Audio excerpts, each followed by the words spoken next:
बिस्मिल्लाहिर्रहमानिर्रहीम। My name is Umair Ahmed Khan और आज के इस लेक्चर में एक्सरसाइज को सॉल्व करेंगे। प्रीवियस लेक्चर में हमने कोशिश की थी कि सारा डिटेल में कवर हो जाए, तो प्रीवियस लेक्चर तक हम लोगों ने चैप्टर नंबर 3 सारा कवर कर लिया है except two functions, gets and put S.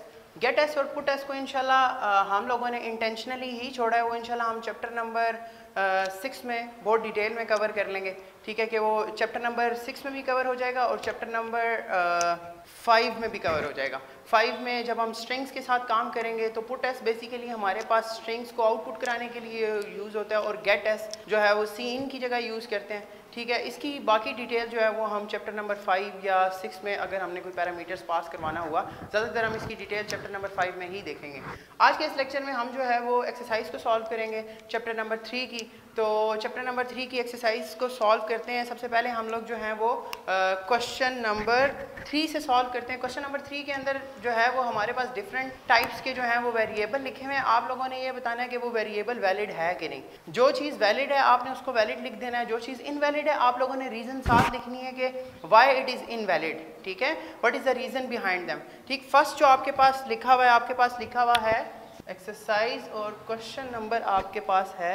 अब इसका ए पार्ट है, वो आपसे क्या डिमांड कर रहा है, A 1 2 3। ठीक है, ये एक वेरिएबल नेम है। अब आप लोगों ने बताना है कि ये वैलिड है या इनवैलिड है। अब देखें ये हमारे पास जो है वो वैलिड है। वैलिड जो है वो क्यों है, क्योंकि हमारे पास हम लोगों ने रूल डिफाइन किया था कि वेरिएबल जो है वो हमेशा या तो अंडरस्कोर से जो है वो स्टार्ट होता है या फिर अल्फ़ाबेट से स्टार्ट होता है। तो आप यहाँ पर देखें ये ए लिखा हुआ है। ठीक है, तो ए जो है वो हमारे पास अल्फ़ाबेट है और आफ्टर दैट यानी कि अल्फ़ाबेट और अंडरस्कोर के बाद जो है वो आप डिजिट्स को इंक्लूड करवा सकते हैं, यानी कि डिजिट शुरू में नहीं आ सकती।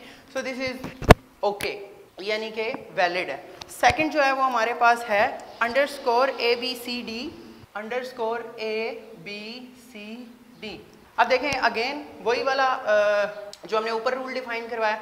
ठीक है कि वेरिएबल स्टार्ट विद अल्फ़ाबेट और अंडरस्कोर।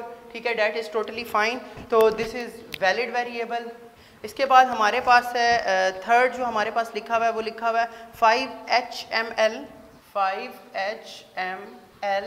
अब अगर यहाँ पर देखें हम लोग तो देखें यहाँ पर इस रूल की वायलेशन हो रही है। ठीक, हम लोगों ने फर्स्ट रूल भी यही डिफाइन कराया है यहाँ पर भी कि वेरिएबल स्टार्ट विद अल्फ़ाबेट और अंडरस्कोर, और ये जो है वो ये एक न्यूमेरिक वैल्यू से स्टार्ट हो रहा है। So that's why this is invalid. और आप इसके साथ रीज़न लिखेंगे, variable can not start with digits, या आप लोग लिख सकते हैं variable can only be start with underscore और अल्फ़ाबेट्स। ठीक है, इसके बाद जो नेक्स्ट आपके पास है दैट इज़ टोटल, के पास लिखा हुआ है TOT.AL।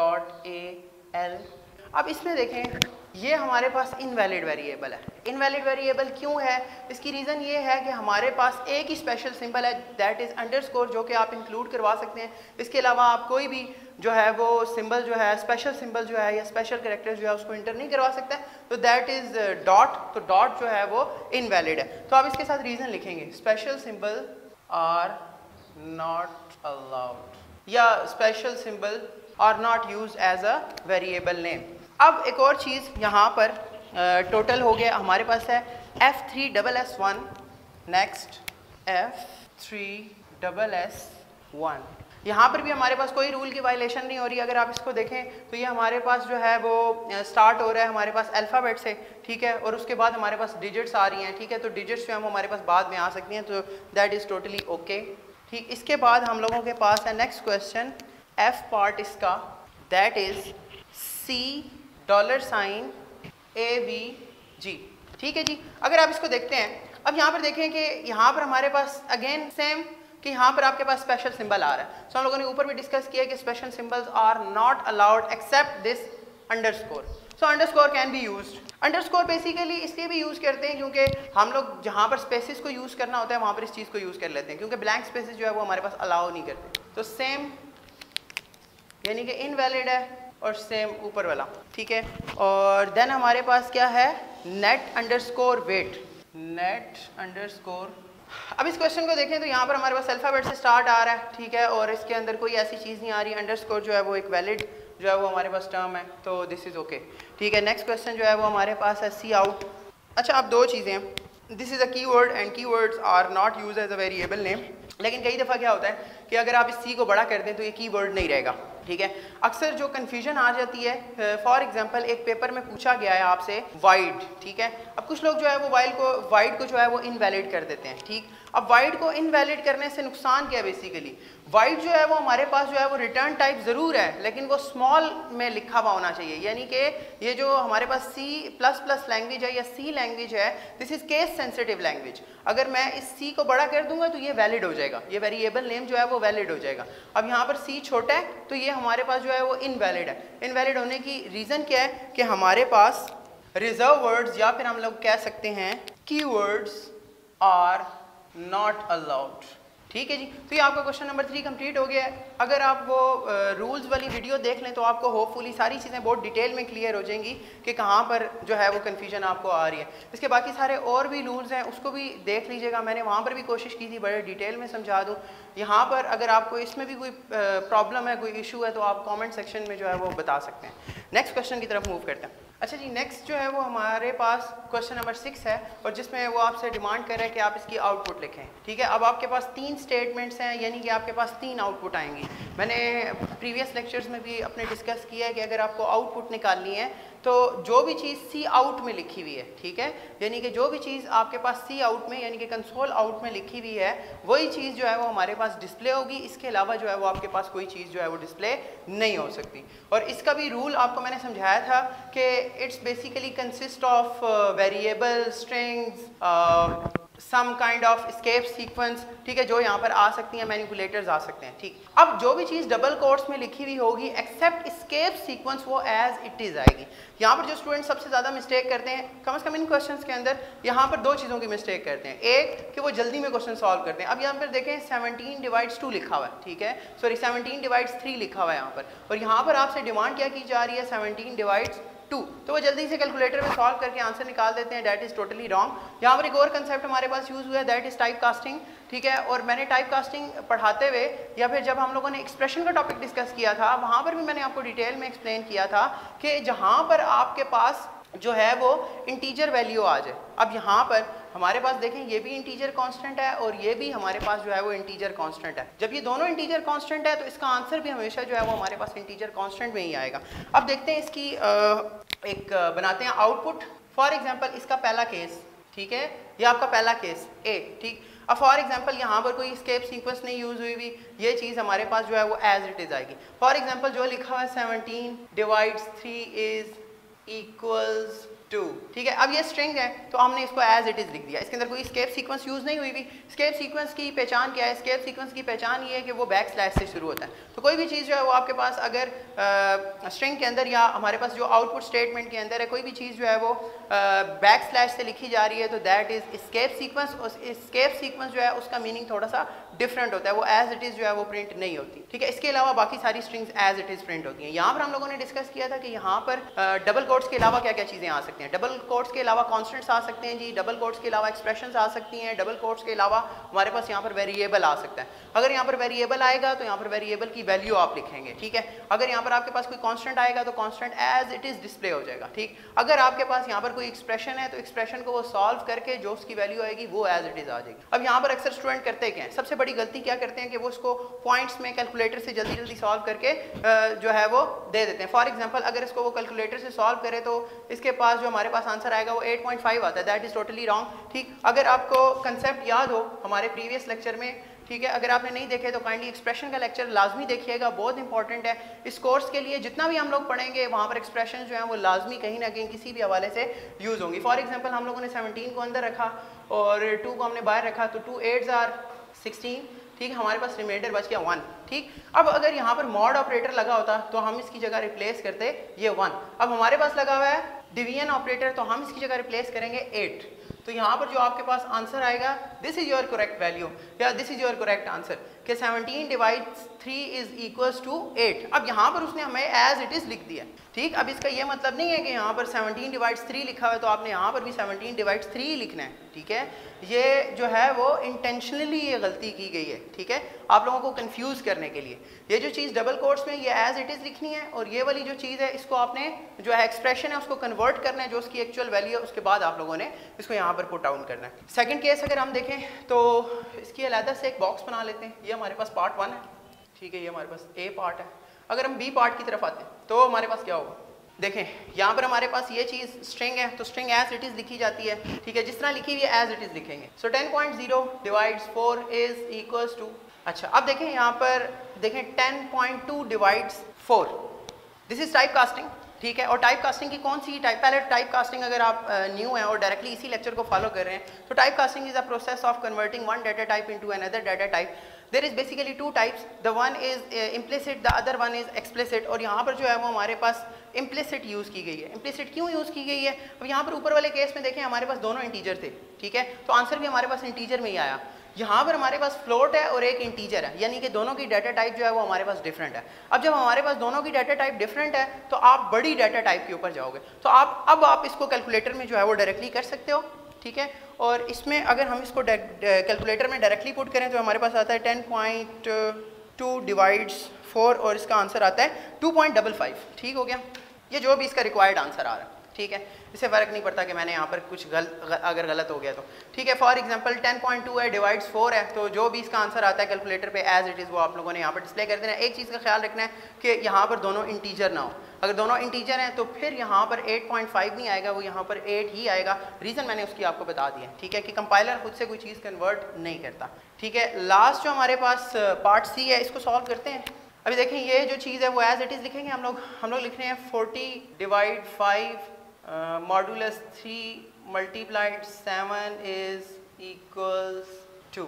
अब देखें ये हमारे पास टोटल इक्वेशन है, ठीक। अब टोटल इक्वेशन है, इसको हम पहले सॉल्व कर लेंगे, वही जो मेथड हम लोगों ने एक्सप्रेशन सॉल्व करते हुए हम लोगों ने डिस्कस किया था, ठीक है। इसको थोड़ा सा रफ में डिस्कस करते हैं ताकि आपको पता लगे कि कंपाइलर बेसिकली किस तरह से काम कर रहा होता है, ठीक है। ये टोटल रफ में कंपाइलर तो आपको डायरेक्टली इसका आंसर दे देगा, लेकिन इसका आंसर आएगा कैसे वो देख लें। यहाँ पर देखें हमारे पास सबसे पहला रूल ये है कि ब्रैकेट्स को सॉल्व करते हैं, तो ब्रैकेट्स एक ही ब्रैकेट है तो हम उसके अंदर ही सॉल्व करेंगे, ठीक। दूसरा रूल ये है कि यूजुअली हम लोग जो है वो लेफ्ट टू राइट सॉल्व करते हैं। अब लेफ्ट टू राइट जब हम लोगों ने सॉल्व किया है तो हमारे पास देखें ये 40 डिवाइड्स 5 है। अब ये दोनों, अब फॉर एग्जांपल ये इंटीजर है, ठीक। अब इसका जब आंसर आएगा, फॉर एग्जांपल लेट्स से कि दिस इज 40, 5 के साथ करेंगे तो 8 टाइम्स 40, तो ये आपके पास जो है वो रिमाइंडर 0। अब यहाँ पर अगर मॉड का ऑपरेटर होता तो ये चीज़ आती 0, और अगर आपके पास डिवीजन का ऑपरेटर है तो यहाँ पर आंसर आएगा 8, एज इट इज़ पुट करेंगे, ठीक है जी। अब अगेन इसको लेफ्ट टू राइट सॉल्व करेंगे। अब लेफ्ट टू राइट सॉल्व कर रहे हैं, यहाँ पर मैं रूल भी कुछ लिख देता हूँ, ठीक है।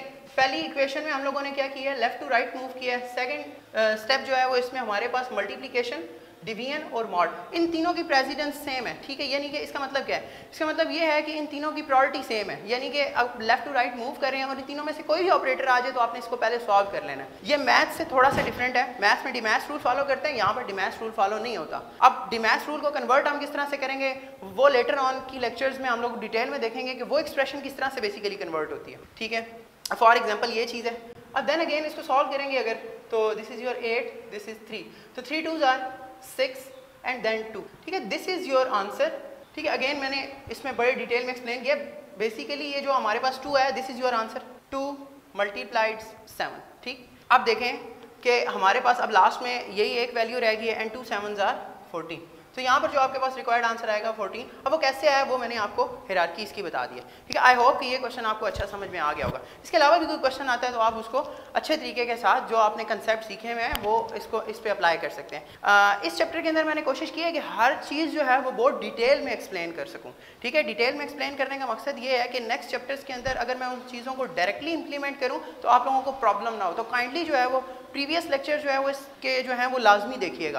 पेपर पॉइंट ऑफ व्यू से भी ये चैप्टर बहुत ज़्यादा इंपॉर्टेंट है, और वैसे भी प्रोग्रामिंग अगर आपने सीखनी है तो ये इसकी बेसिक्स हैं। तो अगर आपको किसी भी चीज़ की बेसिक्स आएंगी तो आप लोग जो हैं वो उस कोर्स के अंदर जो है वो ज़्यादा अच्छे मार्क्स जो हैं वो स्कोर कर सकते हैं। And these are the core basically steps, ठीक है। ये हमारे पास जो है वो इसकी मेन जो है वो आर्किटेक्चर्स हैं, ठीक है, या मेन बेसिक्स हैं, ठीक है, जिनको अंडरस्टैंड किए बगैर जो है वो आगे आप प्रोग्रामिंग को जो है वो नहीं कंटिन्यू कर सकते, ठीक है। नेक्स्ट क्वेश्चन की तरफ मूव करते हैं। अब ये देखें हमारे पास नेक्स्ट क्वेश्चन है, ठीक है। नेक्स्ट क्वेश्चन में वो कहता है कि ये कुछ एक्सप्रेशंस हैं, इस एक्सप्रेशन को जो है वो आप लोगों ने सॉल्व करना है। कोशिश करेंगे जल्दी जल्दी से करेंगे, बाकी आपके लिए कुछ छोड़ देता हूँ मैं, ठीक। फॉर एग्जांपल यहाँ से क्वेश्चन स्टार्ट करेंगे। ये आपके पास जो है वो इंटीजर है, तो इंटीजर की मैंने लास्ट टाइम भी बताया कि इंटीजर की जो डाटा टाइप होती है उसका आंसर भी हमेशा इंटीजर में ही आ रहा है, ठीक है, चाहे उसके अंदर डिवाइड ऑपरेशन इन्वॉल्व हो रहा है या नहीं हो रहा, ठीक है। फॉर एग्जांपल अब यहाँ पर अगेन रूल मैं यहाँ पर अगेन इसलिए लिख देता हूँ कि ये कॉमन एग्जांपल्स हैं, यही पेपर में जो है वो अक्सर आ जाती हैं इसी तरह की इक्वेशंस। तो आप लोगों ने यूजुअली क्या यूज़ करना है, लेफ्ट टू राइट। इसकी सिर्फ एक एसोसिएशन जो है वो थोड़ी सी डिफरेंट है, जब आप प्लस प्लस या माइनस माइनस के ऑपरेटर को यूज़ करते हैं, ठीक है, जो भी मैंने अपने लास्ट लेक्चर में भी एक बताई थी चीज़, ठीक है, कि जहाँ पर इंक्रीमेंट और डिक्रीमेंट का कंसेप्ट आता है, वहाँ पर हमारे पास ये राइट टू लेफ्ट जो है वो एसोसिएशन होती है, और कंपाउंड ऑपरेटर के साथ जो है वो अगर हम यूज़ करें तो, ठीक। फॉर एग्जाम्पल यहाँ पर पहला रूल ये है कि लेफ्ट टू राइट चलना है। सेकेंड जो है वो हमारे पास मल्टीप्लीकेशन, डिवीजन एंड मॉड, इन तीनों की प्रेसिडेंस सेम है, और लास्ट पे हमारे पास है प्लस और माइनस, ठीक है। इस चीज़ को थोड़ा सा ध्यान में रखेंगे तो बाकी एक्सप्रेशन जो है वो आपके आराम से सॉल्व हो जाएंगे। फॉर एग्जांपल पहली इक्वेशन को देखते हैं, तो हम लोगों ने लेफ्ट टू राइट मूव किया। अब लेफ्ट टू राइट मूव करेंगे, सबसे पहले हमारे पास ये इक्वेशन आ गई, ठीक है। इसके अंदर इसकी वैल्यू पुट करेंगे +3, तो दैट इज़ 23, ठीक है। एक स्टेप के अंदर आप लोगों ने एक ही ऑपरेशन को परफॉर्म करना है, एक से ज़्यादा ऑपरेशन को परफॉर्म नहीं करना, ठीक। नेक्स्ट क्वेश्चन है आपके पास। नेक्स्ट क्वेश्चन के अंदर देखें, लेफ्ट टू राइट मूव करना है और इसके अंदर पहले मल्टीप्लिकेशन ऑपरेटर आ गया, ठीक। सो अगेन 20 डिवाइड्स 10 +8, इसको आगे सॉल्व करेंगे तो ये हमारे पास क्या हो जाएगा 2 + 8 एंड देन आपके पास ये 10। अब नेक्स्ट एक्सप्रेशन की तरफ अगर आप आते हैं, ठीक है, तो यहाँ पर सबसे पहले ब्रैकेट्स आ गए हैं। सो ब्रैकेट्स की प्रेसिडेंस है वो यहाँ पर अगर हम मेंशन करें तो यहाँ पर आप पहले ब्रैकेट्स या जितनी भी आपके पास करली ब्रैकेट्स या ये आपके पास सॉल्व होंगे, ठीक। फॉर एग्जांपल ब्रैकेट्स के अंदर आ गया, ब्रैकेट्स के अंदर भी लेफ्ट टू राइट वाला रूल। अब लेफ्ट टू राइट हम लोग चल रहे हैं, उसके अंदर आपके पास ये वाला ऑपरेशन आ गया, ठीक। यहाँ पर ऑपरेशन इसके अंदर पुट करें तो यहाँ पर आपके पास आता है 28 + 2 स्टेरिक 3, ठीक है। इस चीज़ को सॉल्व करें तो ये हमारे पास 30 है, स्टेरिक 3, ब्रैकेट को हम लोगों ने हटा दिया एंड देन इसको आगे सॉल्व करेंगे तो दिस इज़ योर 90, ठीक है। तो इस तरह से आप जो है वो आराम से एक एक स्टेप के अंदर जो है वो चीज़ें सॉल्व करनी है, ठीक है। तो आप लोग जो है वो आसानी से कर लेंगे सॉल्व। अब यहाँ पर देखें लेफ्ट टू राइट मूव करना है और यहाँ पर आपके पास ये एक केस आ गया, ठीक। यूजुअली यहाँ पर स्टूडेंट क्या करते हैं, जो सबसे बड़ी गलती करते हैं वो क्या करते हैं, 6 को बाय रख के 2 को अंदर रख देते हैं, ठीक है, जबकि टोटली गलत है। जो चीज़ मैथ्स जो है वो अवॉइड करता है यहाँ पर, ठीक। फॉर एग्जांपल यहाँ पर 2 है और 6 आप लोग बाय रखेंगे, ठीक। रूल देख लें, ये वाली टर्म छोटी है, आप इसको 0 टाइम्स लेके जाएंगे क्योंकि 1 टाइम्स आप लोग लेके नहीं जा सकते। 0 टाइम लेके जाएंगे 0 आएगा, तो मॉड आपके पास क्या आ जाएगा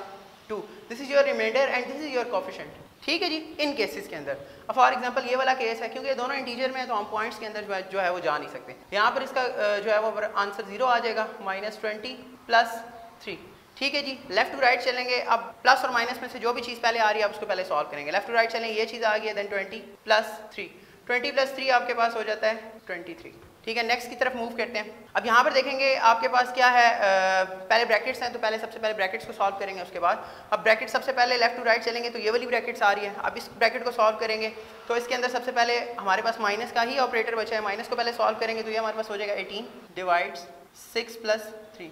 नेक्स्ट स्टेप के अंदर सॉल्व करना है, एक स्टेप के अंदर सॉल्व करेंगे तो मार्क्स आपके पास कट जाएंगे, ठीक है।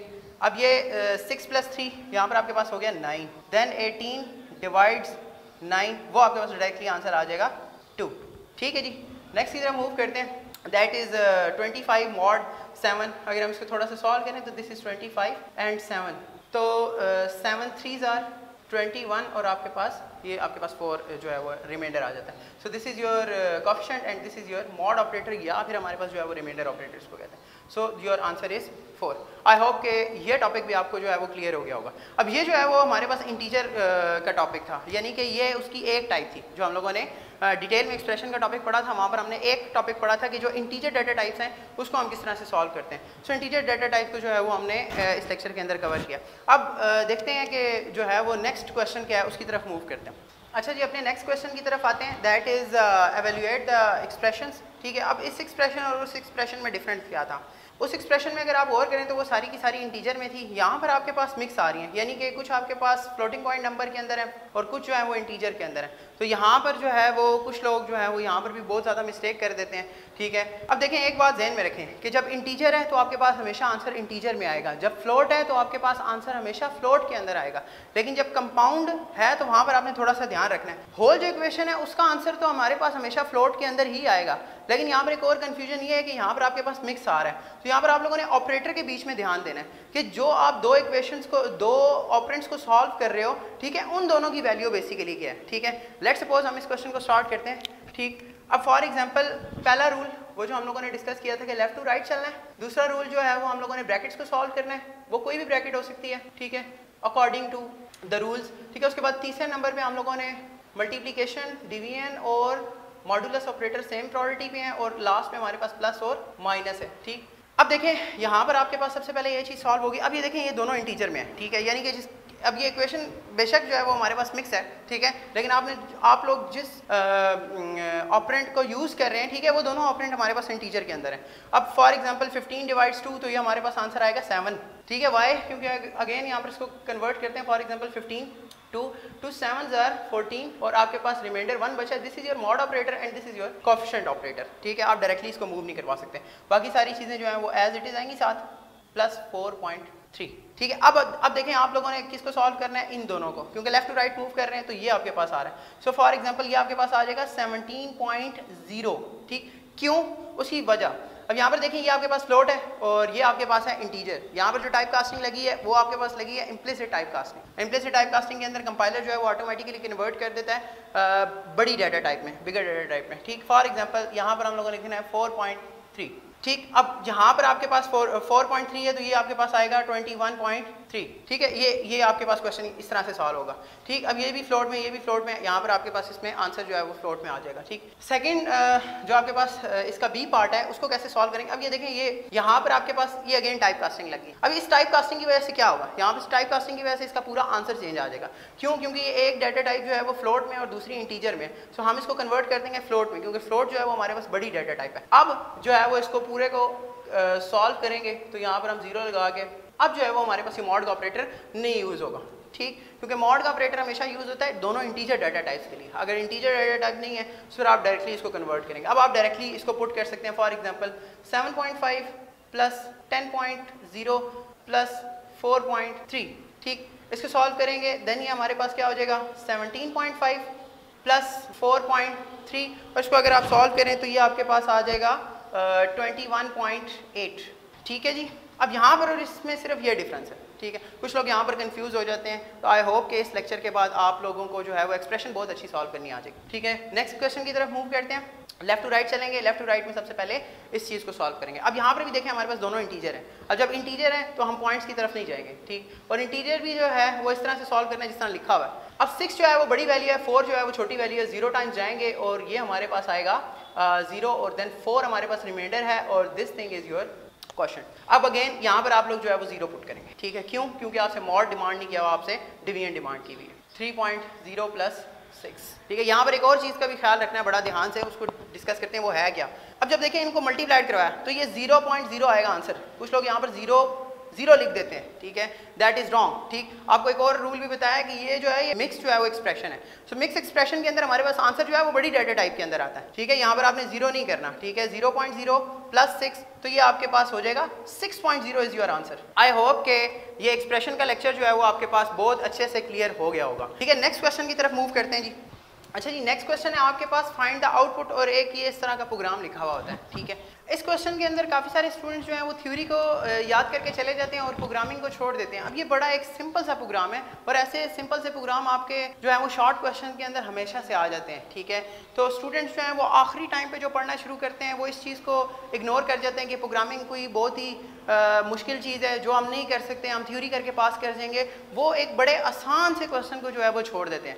आज मैं आपको जो है इसको बड़े आसान तरीके से सॉल्व करने का तरीका बताऊंगा। ठीक है, फॉर एग्जांपल ये हमारे कुछ फ्यू प्रोग्राम है, क्योंकि चैप्टर नंबर 3 है तो मैं बहुत डिटेल के अंदर एक्सप्लेन कर रहा हूँ। चैप्टर नंबर 4 के अंदर हम इतनी डिटेल में नहीं जाएंगे। ठीक है, तो कोशिश करिएगा इन लेक्चर्स को बहुत डिटेल में आप लोग कवर करें, ताकि आप लोगों का प्रोग्रामिंग पे जो है वो थोड़ा बहुत हाथ जो है वो बैठ जाए। ठीक है, उसकी प्रैक्टिस जो है वो आप लोग कर लें। ठीक है, अगेन एक बात ये कि अगर आप लोगों ने इसको कंपाइलर के ऊपर रन करना है तो जो चीज़ें चेंज होंगी। ठीक है, आप लोगों ने .h नहीं लिखना, ये लेटर ऑन चैप्टर नंबर 8 के बाद मैं बताऊंगा कि क्यों नहीं लिखना। ठीक है, यूजिंग नेम स्पेस std लिखना है, ठीक है, जो मैंने अपने प्रीवियस कुछ लेक्चर्स में मैंने डिस्कस किया था। यहाँ पर आप लोगों ने इंट को जो है वो रिटर्न टाइप जो है वो आपके पास इंट होनी चाहिए, वाइड नहीं होनी चाहिए, ठीक है। बाकी इसके अंदर कोई चेंज नहीं होगा। आप इसको कोड ब्लॉक के अंदर भी कर सकते हैं। कोड ब्लॉक के अंदर अगर आप करें तो फिर आपको यहाँ पर रिटर्न 0 लिखना पड़ेगा। डेफ सी के अंदर कर रहे हैं तो आपको रिटर्न 0 नहीं लिखना पड़ेगा। अब आते हैं इस क्वेश्चन की सोल्यूशन की तरफ के what will be the output of this program, ठीक है, आफ्टर द एग्जीक्यूशन, ठीक। अब फॉर एग्जांपल इसको लाइन बाय लाइन रीड करेंगे, ठीक। अगेन जो लोग न्यू हैं, ठीक है, इस जो वीडियो को देख रहे हैं, ठीक है, उनके लिए थोड़ा सा रिवाइज कर देता हूँ, उसके बाद मैं आगे चलता हूँ। These are the preprocessor directives, this is your header file, ठीक है, this dot H is an extension for header file, this is your return type, this is your main function, these are the delimiters and everything written inside these delimiters are called body of the main function. और जो भी चीज़ हमें execute करवानी होती है we must have to include inside the main function, ठीक है, in order to execute them. अब यहाँ पर क्या है, ये हमारे पास कुछ वेरिएबल्स हैं। अब ये जो वेरिएबल्स आपके पास नीचे यूज़ हुए हैं, आपको उनको डिक्लेयर करवाना लाजमी है, ठीक है। अगर आप उनको डिक्लेरेशन उसकी नहीं करवाते तो वो आपके पास जो है वो यूजलेस हो जाएंगे। वहाँ पर आपके पास कंपाइलर जो है वो एरर दे देगा, और कंपाइलर जो है वो यूजली एरर क्या देगा कि वेरिएबल इज़ नॉट डिफाइंड, ठीक है, उसको नहीं पता कि वो क्या चीज़ है, ठीक है। ये कॉमन मिस्टेक्स हैं, कॉमन जो स्टूडेंट जो है वो गलतियाँ कर जाते हैं कि कोई वेरिएबल यूज़ कर लेते हैं, उसको डिक्लेरेशन नहीं करवाते। अब आउटपुट निकालने से पहले हम रैम के अंदर चले जाते हैं, ठीक है। दिस इज योर रैम, ठीक है, और दिस इज योर आउटपुट। अब देखें हमारे पास जो है वो इंटीजर के 3 वेरिएबल डिक्लेयर हुए हैं और ये वैलिड वेरिएबल है, ठीक। क्यों? क्योंकि ये नंबर से स्टार्ट हो रहे हैं, अल्फ़ाबेट से स्टार्ट हो रहे हैं, ठीक। अब फॉर एग्जांपल यहाँ पर हमारे पास जो है वो 3 ब्लॉक्स बने हैं। बेसिकली वेरिएबल होता क्या है, variable are the memory locations, ठीक है, जो कि आपको स्टोरेज में हेल्प करती हैं, ठीक है। यानी कि ये जो कॉन्स्टेंट्स वैल्यू है ये हम स्टोर करवा सकते हैं, और इसके अंदर कौन सी कॉन्स्टेंट्स वैल्यू स्टोर करवा सकते हैं वो हमें ये बताती है डाटा टाइप, ठीक। अब फॉर एग्जांपल ये हमारे पास हुई है डिक्लेरेशन, ठीक है। डिक्लेरेशन के हम लोग क्या कह रहे हैं, अब यहाँ पर एक और चीज़ जो स्टूडेंट मिस्टेक कर जाते हैं, यहाँ पर सेमी कॉलन लगा देते हैं, ठीक है।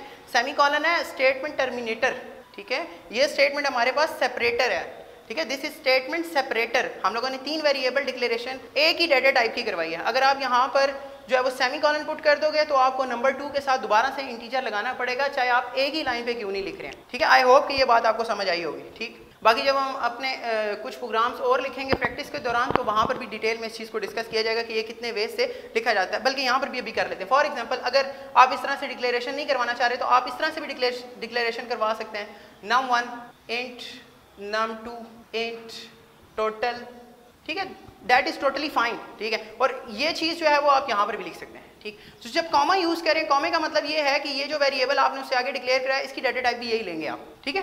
अब फॉर एग्जांपल यहाँ पर हमारे पास है इंट, यहाँ पर भी हमारे पास है इंट, और ये भी हमारे पास है इंट। ये 3 वेरिएबल हम लोगों ने मेमोरी स्पेस के अंदर खाली करवाए। इसका नाम क्या है, दिस इज टोटल, ठीक है, this is your num2, this is your num1, ठीक है। अब for example num1 is equal to 13, यहाँ पर आपके पास 13 चला गया, num2 इज इक्वल टू 20, ठीक। Line by line execution, first line चली ये काम हुआ, सेकंड लाइन चली उसने यहाँ पर स्टोर करवा दिया, थर्ड लाइन चली है उसने ये चीज़ करवा दी। This is your assignment operator. So what assignment operator do, वो क्या करता है कि just assign some constant value और एक्सप्रेशन और वेरिएबल की वैल्यू जो है वो जो लेफ्ट हैंड साइड पे जो वेरिएबल होता है उसको असाइन करा देता है। This is not an equal to operator, this is an assignment operator in programming. We have discussed in our previous lectures also. अब फॉर एग्जांपल यहाँ पर total is equals to num1 plus num2। अब for example यहाँ पर 13 plus 20 करेंगे तो यहाँ पर आपके पास जो इन दोनों को सॉल्व करके आएगा। फॉर एग्जांपल कंपाइलर क्या करेगा, कंपाइलर यहाँ पर वैल्यू पुट करेगा, ठीक है, फॉर एग्जांपल 13 एंड देन वो यहाँ पर वैल्यू पुट करेगा 20। सो इसका आंसर जो आ जाएगा वो 33, ठीक है। वो 33 आपका किस में स्टोर हो गया, टोटल में। अब यहाँ पर आगे बात करते हैं जो हमने ऊपर भी बात की। अब यहाँ पर हम एज इट इज लिखेंगे, जो चीज़ डबल कोट्स के अंदर लिखी है हम उसको एज इट इज लिखेंगे एक्सेप्ट एस्केप सीक्वेंस। अब यहाँ पर देखें द टोटल नंबर ऑफ, अब ये जो हमने टोटल नंबर ऑफ लिखा है, total number of as it is यहाँ पर हमारे पास आएगा। फॉर एग्जांपल हम लोग लिख देते हैं द टोटल ऑफ, ठीक है, द टोटल ऑफ हमने एज इट इज लिखा, जो चीज़ हमें मिली। यहाँ पर आगे ये अगेन सेपरेटर है या फिर इसको एक्सट्रैक्शन ऑपरेटर भी कहें, ठीक है। अब ये एक्सट्रैक्ट क्या कर रहा है, वेरिएबल की वैल्यू, ठीक है। अब वेरिएबल यहाँ पर आया विदाउट कोट्स, अगर ये कोट्स आता तो ये फिर एज इट इज लिखा जाता। अब ये विदाउट कोट आया, इसका मतलब है कोई ना कोई वेरिएबल है। अब ये मेमोरी के पास जाएगा, यहाँ पर num1 की जो वैल्यू है वो हमारे पास यहाँ पर लिख देगा 13, एंड देन आगे फिर सेपरेटर है, क्योंकि मैंने आपके साथ डिस्कस किया था कि जब आप स्ट्रिंग्स के दरमियान वेरिएबल्स को यूज़ करते हैं तो ये कोई भी वेरिएबल आ रहा है तो एक्सट्रैक्शन ऑपरेटर यहाँ पर भी यूज़ होगा, और देन आगे आपने कोई स्ट्रिंग स्टार्ट करनी है तो फिर भी यहाँ पर यूज़ होगा। यहाँ पर देखें एंड है तो एंड हम एज इट इज लिखेंगे। उसके बाद हमारे पास है num2।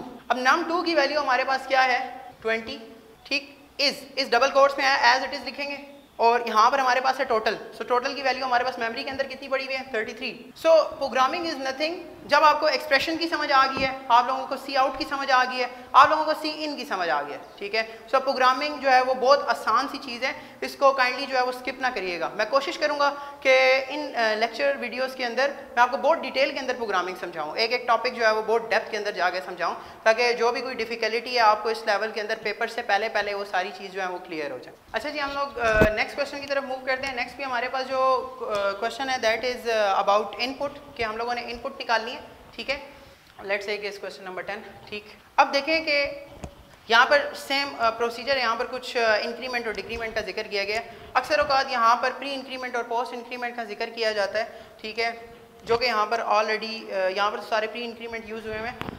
लेकिन जब पेपर के अंदर जो क्वेश्चन आ जाता है, ठीक है, वो थोड़ा सा डिफरेंट होता है, वो किसी भी वैल्यू को असाइन करते हैं। यहाँ पर थोड़ा सा डिफरेंट समझेंगे, फिर इंशाल्लाह नेक्स्ट लेक्चर के अंदर हम उस प्रोग्राम को भी कवर कर लेंगे कि वो किस तरह से काम करता है।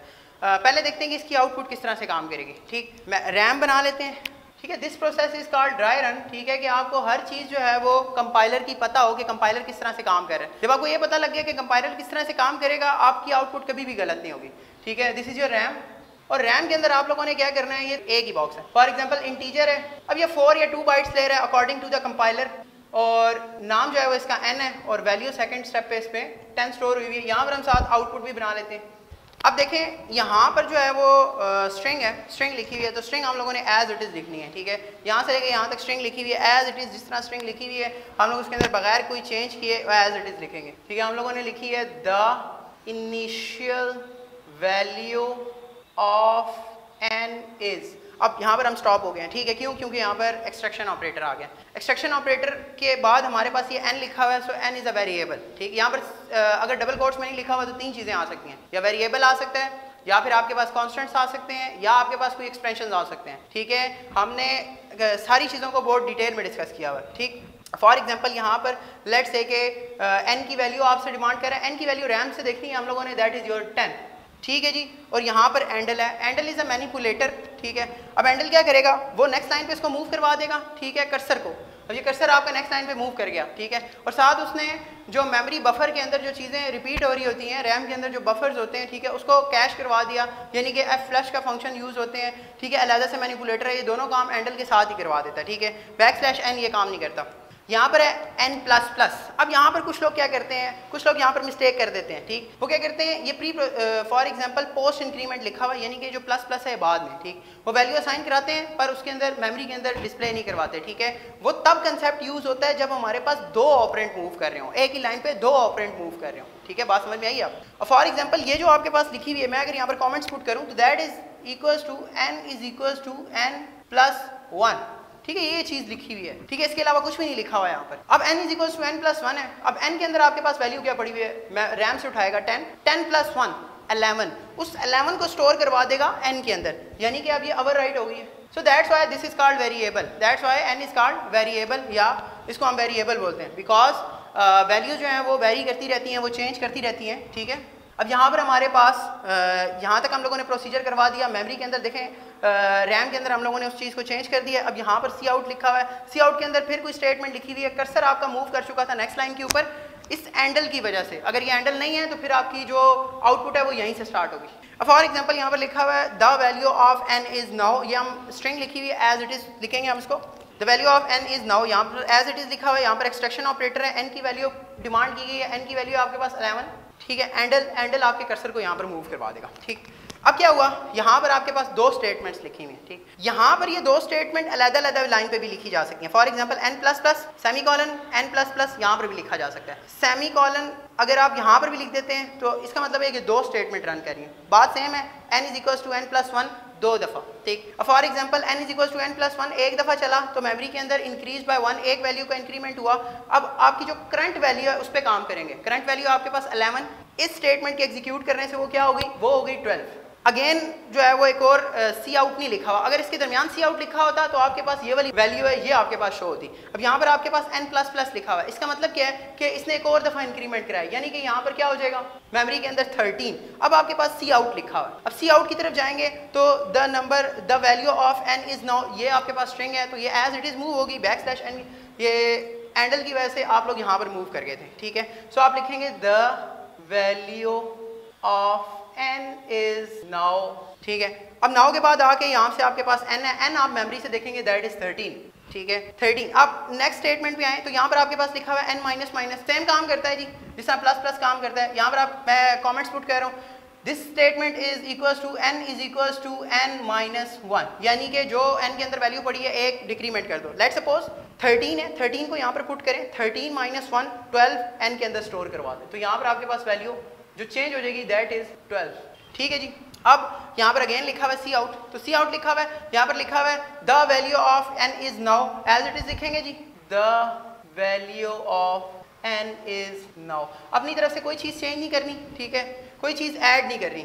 एक्सट्रैक्शन ऑपरेटर n की वैल्यू देखेंगे मेमोरी से दैट इज 12, तो आप यहाँ पर पुट कर देंगे 12, ठीक। एंडल है, नेक्स्ट लाइन पे मूव कर जाएगा और यहाँ पर कर्सर आपका ब्लिंक करता रहेगा। क्यों ब्लिंक करता रहेगा? Because of this get ch, ठीक है, get character from the user. कोई ना कोई हम कैरेक्टर प्रेस करेंगे तो आपके पास वो यहाँ से स्विच कर जाएगा इस एडिटर के ऊपर, जिसको हम कंपाइलर भी कहते हैं, ठीक है जी। तो आई होप कि ये आपके एक्सरसाइज के क्वेश्चन सारे जो हैं वो डिटेल में कवर हो गए होंगे। बाकी जो थ्योरी के क्वेश्चन है वो आपको इंशाल्लाह जब ये चैप्टर पूरा एंड हो जाएगा लैब एक्टिविटीज़ के साथ, तो इंशाल्लाह लास्ट लेक्चर के साथ आपको जो है वो नोट्स भी में जो है वो मैं ऐड कर दूंगा, कोशिश करूँगा। फिर भी अगर आप लोगों को कोई भी थ्योरी है, कोई भी क्वेश्चन है, ठीक है, तो आप लोग कॉमेंट सेक्शन में जो है वो बता सकते हैं, ठीक है। अल्लाह हाफिज़ जी।